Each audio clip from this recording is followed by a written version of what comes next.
Hello friends, मैं सुनीता शर्मा आप सभी का आपके अपने चैनल पैरामेडिकल असिस्ट में स्वागत करती हूं। और आज अपना सेकंड टॉपिक है यूरिन एग्जामिनेशन।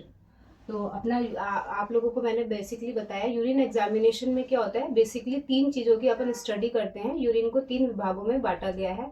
फर्स्ट है अपना physical examination, chemical examination, microscopic examination. ये तीनों ही एग्जामिनेशन यूरिन कंप्लीट एनालिसिस के लिए बहुत इंपॉर्टेंट स्टेप्स हैं। तो सबसे पहले अपन डिस्कस करेंगे फिजिकल एग्जामिनेशन। तो पहला है अपना collection of urine sample. Urine sample का कलेक्शन किस प्रकार से आप करेंगे। आपको दोस्तों पता होना चाहिए कि अपन जब भी कोई भी टेस्ट करते हैं तो उसका कलेक्शन, जो सैंपल्स कलेक्शन होता है वो बहुत इंपॉर्टेंट रोल होता है। तो सबसे पहले अपना क्या है, collection of urine sample. Urine specimen must be collected in a correct way in suitable container. तो इसमें आप लोग ये पढ़ रहे हैं कि इसमें कलेक्शन ऑफ यूरिन सैंपल किन दो चीज़ों पे निर्भर कर रहा है। एक तो टेक्नीशियन को करेक्ट वे पता होना चाहिए कि किस तरीके से यूरिन सैंपल का कलेक्शन अपन को कलेक्ट करना है। दूसरा है सुटेबल कंटेनर। सुटेबल कंटेनर से अभिप्राय है कि इस कंटेनर जो है वो स्टरलाइज कंटेनर होना चाहिए। If a specimen is not collected properly, the laboratory findings will be unreliable. तो स्पेसिमेन क्या है, अगर आप स्पेसिमेन को अगर करेक्ट वे में अगर हम लोगों ने अपन टेक्नीशियनों ने अगर कलेक्ट नहीं किया तो वो क्या किस चीज़ पे अफेक्ट करता है, laboratory findings will be unreliable. जो भी टेस्ट का जो रिजल्ट्स आप दोगे वो अनरिलायबल होगा। और द टाइम, फिर सेकंड अपना पॉइंट आ रहा है इसी में ही, time of collection. Time of collection का मतलब है कि जब भी आप स्पेसिमेन कौन से टाइम पे बेस्ट रिजल्ट देगा। तो आप लोगों को पता होना चाहिए कि अगर यूरिन सैंपल कलेक्शन के लिए क्या होता है कि पेशेंट जब भी जर्नली डॉक्टर के पास विजिट करता है और अपनी कंप्लेंट्स बताता है कि यूरिन में उसको जलन हो रही है या फिर और भी अदर कंप्लेंट्स वो बताते हैं, तो डॉक्टर एट ए टाइम उनको प्रिस्क्राइब करते हैं कि आप यूरिन टेस्ट करवाइए। तो यूरिन टेस्ट करवाने के लिए तो कई टाइम ऑफ कलेक्शन होता है कि रैंडमली भी अपन यूरिन सैंपल कलेक्ट करते हैं। बट सबसे बेस्ट मेथड होता है वो ये होता है कि अपना फर्स्ट मॉर्निंग का जो सिक्रेशन होता है, फर्स्ट मॉर्निंग सैंपल जो होता है यूरिन का, वो सबसे बेस्ट मेथड होता है। तो अपन टाइम ऑफ कलेक्शन के बारे में भी डिस्कस कर लेते हैं। Where only one specimen is needed, the best time of the collection it is the first morning urine sample. तो मैंने आप लोगों को बताया कि सबसे पहला और सबसे बेस्ट मेथड कौन सा रहता है कि फर्स्ट मॉर्निंग सैंपल अपन को कलेक्ट करना है। सेकंड है random sample for routine test. मैंने आपको बताया कि रूटीन टेस्ट के लिए अपन लोग क्या प्रिस्क्राइब कर सकते हैं कि आप रैंडमली जब भी पेशेंट अपने लैब में विजिट करता है उसको यूरिन कंटेनर अपन देंगे।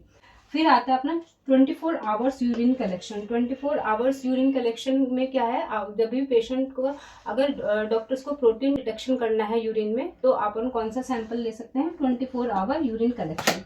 फिर उसके बाद आता है 3 ग्लास कलेक्शन। 3 ग्लास कलेक्शन ये आप लोगों के लिए थोड़ा सा नया होगा। ये बेसिकली अपन ये जो सैंपल अपन कलेक्ट करते हैं वो कौन से टेस्ट में करते हैं, किस टेस्ट के लिए करते हैं, प्रोस्टेटिक इन्फेक्शन टेस्ट के लिए अपन करते हैं। इसमें जनरली क्या होता है फ्रेंड्स, इसमें अपन 3 कंटेनर देते हैं पेशेंट को डिफरेंट टाइम पे, उसको यूरिन सिक्रेशन के लिए कहते हैं। उससे क्या होता है कि अपन ये चीज़ देखते हैं, उसका विजुअलाइजेशन और अपीयरेंस अपन को जस्टिफाई करना होता है कि उसका किस तरीके से अप कलर आ रहा है उसका, क्योंकि ये इन्फेक्शन टेस्ट है तो उसमें उसका क्या है अपन को अपीयरेंस अपन को नोट डाउन करना होता है। तो फ्रेंड्स अब अपना सेकंड पॉइंट है स्पेसिमेन कंटेनर।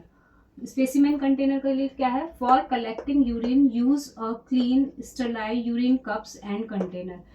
तो स्पेसिमेन जो कंटेनर अपन पेशेंट को जो प्रोवाइड करवाएंगे उसमें अपन को 2 चीज़ें खास अपन को ध्यान रखने वाली चीज़ें होती है कि जो भी अपन जो कंटेनर दे रहे हैं वो स्टरलाइज होना चाहिए, वो टाइटली बंद होना चाहिए। ये नहीं कि वो खुला हुआ हो, और उसका स्टरलाइजेशन का अपन को प्रॉपर ध्यान रखना चाहिए। तो सबसे फर्स्ट पॉइंट आप लिखेंगे a clean and sterilize urine cup and container. Second point है क्लीन कैच वाइप्स और the medicated cleansing pads. Third है अपना a sealed transport bag to store the samples.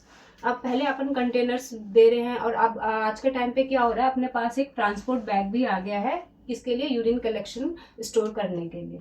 अब अपना है, आप लोगों को पता है कि जब अपन ने करेक्ट वे, अपन को पता होना चाहिए कि करेक्ट वे क्या होना चाहिए, और उसके बाद अपन को ये भी पता होना चाहिए कि हर टेस्ट को जब भी अपन रन करते हैं, परफॉर्म करते हैं, उसके लिए उसकी क्वांटिटी भी बहुत मायने रखती है। तो जब भी आप यूरिन सैंपल कलेक्शन लेंगे तो एटलीस्ट कम से कम पेशेंट का जो अपन यूरिन सैंपल लेंगे वो एटलीस्ट 50 ml तो होना ही चाहिए। कई बार होता है पेशेंट को इतना ज़्यादा इन्फेक्शन होता है कि उसका यूरिन बहुत कम पास आउट होता है। उनकी भी जो भी टर्मिनोलॉजी है वो अपन आगे अभी डिस्कस करेंगे।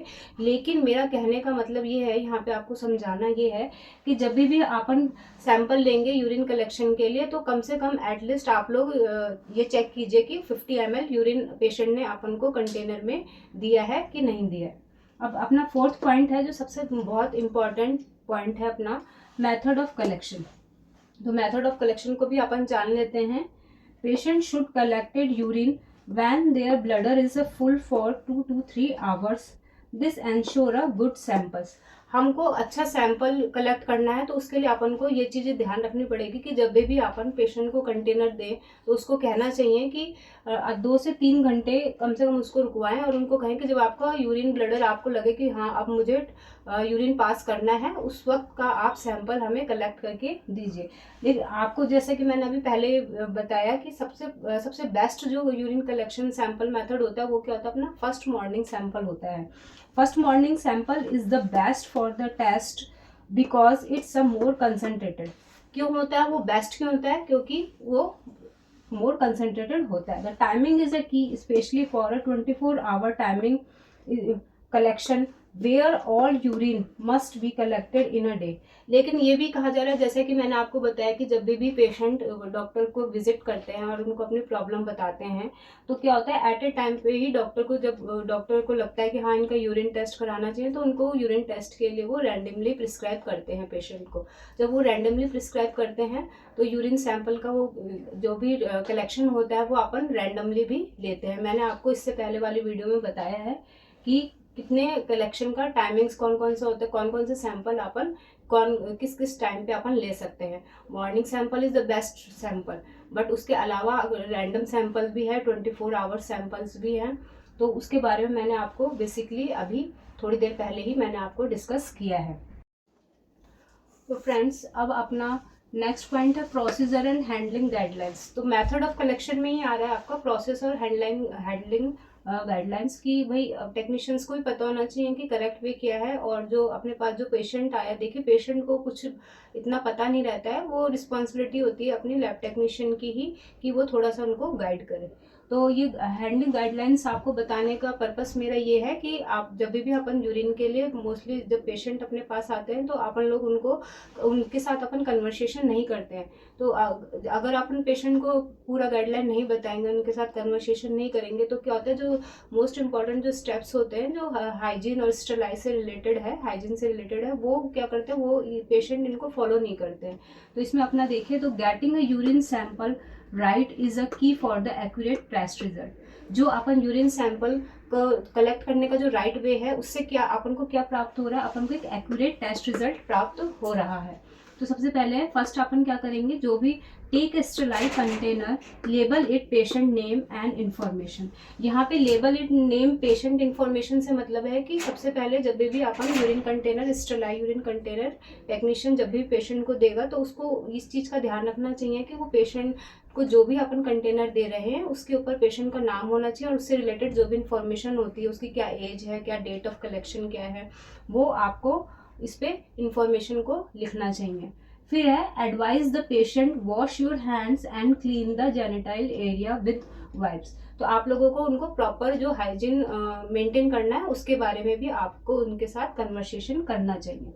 थर्ड पॉइंट है the use the clean catch mid stream urine sample in the sterilise container. तो अब इसमें क्या है, जो भी मैंने आपको बताया कि अपन जो भी कंटेनर देंगे उसमें सबसे पहले अपना सबसे फर्स्ट पॉइंट ये रहेगा, जो भी अपन कंटेनर दे रहे हैं वो स्टेरिलाइज है कि नहीं है।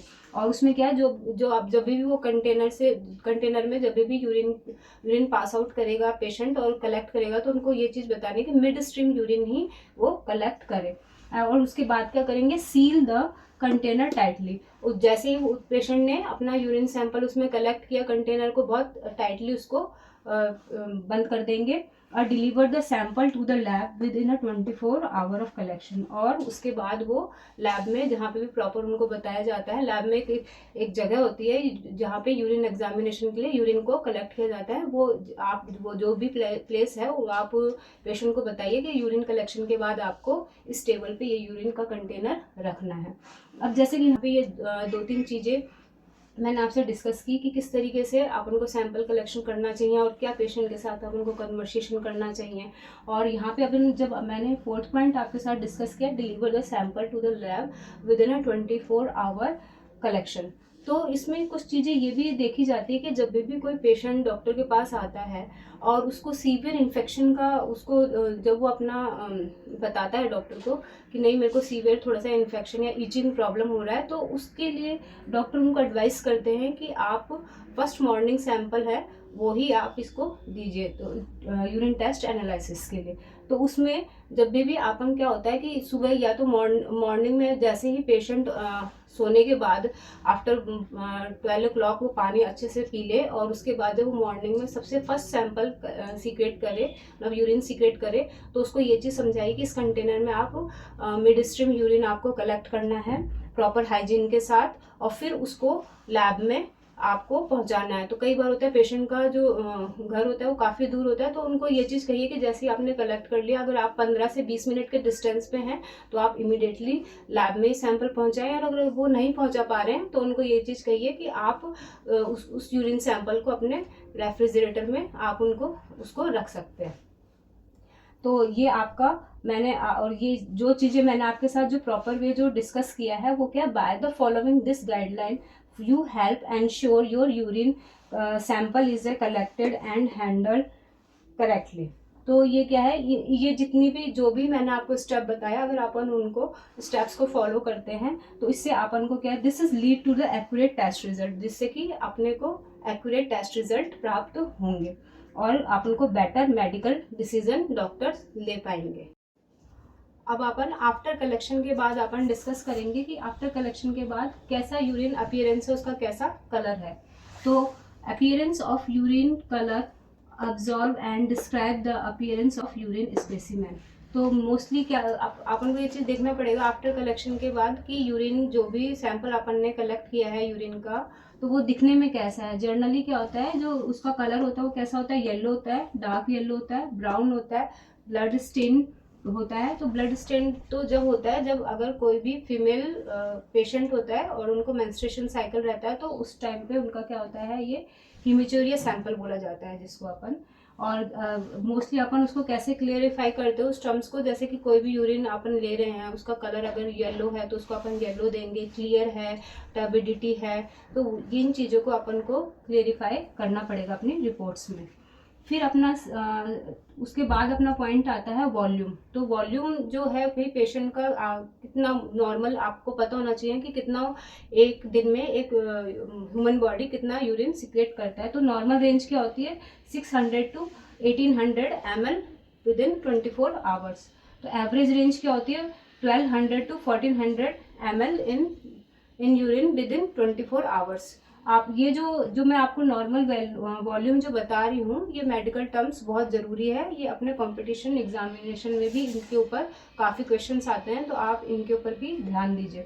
अब अपना आता है एक टर्म आता है पॉलीयूरिया। पॉलीयूरिया जो कंडीशन होती है पेशेंट की, उसको जब कहा जाता है जब किसी भी पेशेंट का सिक्रेशन जो होता है, यूरिन सिक्रेशन होता है वो मोर देन 2000 ml होता है, तो उसको अपन पॉलीयूरिया कहते हैं। अब फिर पेशेंट होते हैं जिनका 600 ml से कम यूरिन पास आउट होता है, तो उसको उस कंडीशन को अपन ओलिगोयूरिया कहते हैं। और फिर आता है लेस देन 150 ml, अगर पेशेंट को बहुत ही कम यूरिन पास आउट हो रहा है, उस कंडीशन को अपन एनोयूरिया कहते हैं। अब इस वॉल्यूम अपन ने डिस्कस कर लिया, उसके बाद अपन आ रहे हैं स्पेसिफिक ग्रेविटी पे। तो नॉर्मल स्पेसिफिक ग्रेविटी रेंज अपन को याद होनी चाहिए। स्पेसिफिक ग्रेविटी की नॉर्मल रेंज कितनी रहती है 1.015 to 1.025। ये भी कंपटीशन में पूछा जाता है अपने कॉम्पिटिटिव एग्जामिनेशन में। फिर अपना आता है पीएच। जो पीएच होता है नॉर्मली यूरिन का, वो क्या रहता है, normally fresh urine is slightly acidic with pH of around 6.0। जो अपना यूरिन का जो पीएच होता है नॉर्मली अपन रिपोर्ट्स में आपने देखा होगा कि 6.0 6.5 देते हैं, लेकिन फिर उसके बाद होता है कि एक एसिड पीएच भी होता है 4.5 5.5 होता है। अल्कलाइन पीएच अल्कलाइन यूरिन जो होता है उसका पीएच कितना होता है 7.8 to 8.0। तो आज के अपने इस वीडियो में मैंने पूरा आप लोगों के साथ physical examination of urine discuss किया है। तो इसी तरीके की नॉलेजेबल वीडियो देखने के लिए प्लीज़ आप सब्सक्राइब कीजिए आपके अपने चैनल पैरामेडिकल असिस्ट में। Thank you for watching.